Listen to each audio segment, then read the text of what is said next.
bishops, apostles, general overseers, shall we say, the new generation of Pentecostal leaders.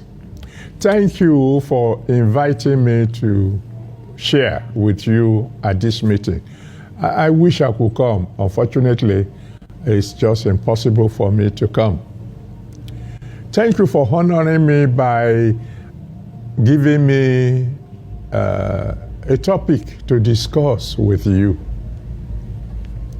But you will please permit me to put the topic aside, because I feel led of the Holy Spirit to speak to you straight from my heart, not a sermon, just to share.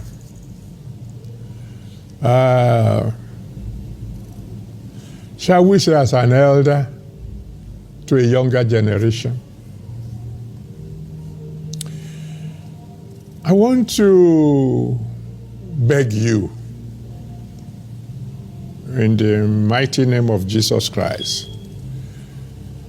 You see, I don't want to embarrass you, but honestly speaking, I would have gone on my knees to say what I'm about to say. There's no doubt about it that the older ministers, older Pentecostal ministers, might have one or two issues.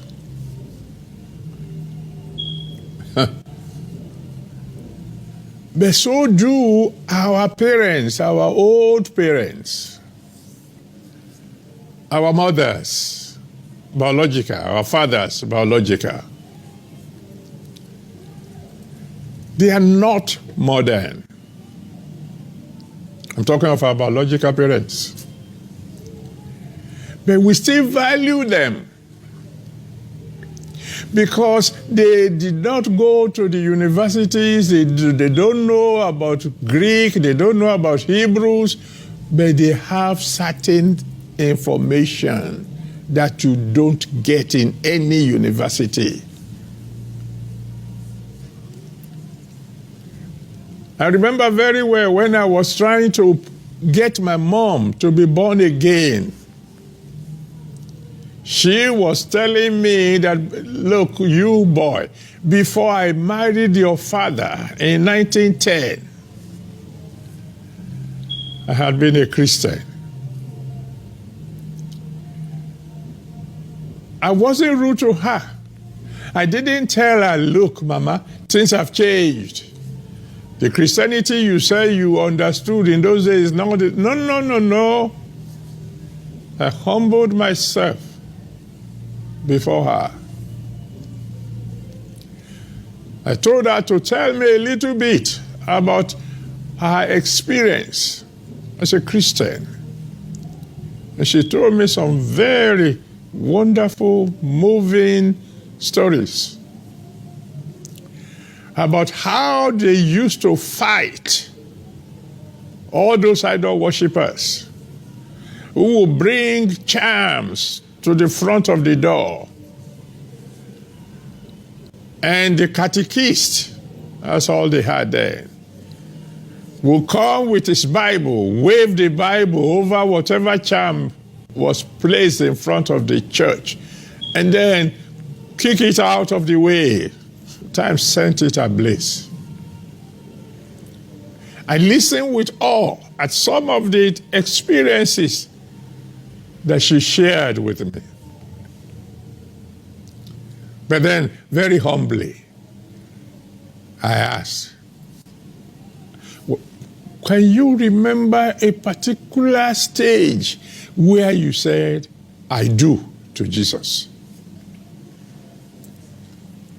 Because he is the husband of the church. And for a woman to be married, she has to say, I do to the husband. I used wisdom, and God helped me. Finally, she understood what I was talking about, and she gave her life to Jesus. And very humbly, I began to talk to her about baptism in the Holy Spirit. And when I found that things were getting a bit slow, I had to use other people to help me reach out to her. Finally, she got baptized in the Holy Spirit with the evidence of speaking in tongues. Beloved, I'm begging you. The older generation of Pentecostals, they have issues. I know I'm one of them. But they have experience. There are certain things you don't learn in any Bible college. There are certain things that can only be learned as you travel along this way. There's a lot you can gain from them. Please, I'm begging you in the mighty name of Jesus Christ, don't let pride rob you of some tremendous things you could gain from these older generations. And believe me honestly, whether you know it or not, they are going. If the Lord tarries now, many of us will soon be gone. And once we are gone, we are gone. So before we go, now that particularly these older brothers have humbled themselves in reaching out to you, respond. Please, I beg you, respond. You have a lot to gain. Ask our president, Bishop Wale Oke. Whenever we had an opportunity to hold a meeting of people who gather together under the title of apostles, and one of the younger people, and among the people who gathered there by the grace of God, I think I am the oldest of them, we will ask one of the people to share. And I will sit down there and listen. And after they finish sharing, when everybody is commenting, I always kept quiet because I had a lot to learn. The old has a lot to learn from the new. Don't let the new think that they know it all, because they don't. That's the truth of the matter. Ask Bishop Wale Oke. He will tell you that after everybody has spoken, to show you that I learned something, I will now go over the sermon that whoever preached had preached, point by point by point. And many a times, I will come out with some 14 crucial points that he had raised, many a times more than 14. So much that even the preacher will say, I didn't say that. And I will say, well, you said this and this one followed. Let us learn one from the other. Whatever you want to say is wrong with the elder ones. They've played their part. God is going to judge them on the fact that they did the best they could based on their limited knowledge. But many of them are on the way out. Grab them now. And please, you will need to respond positively before it is too late.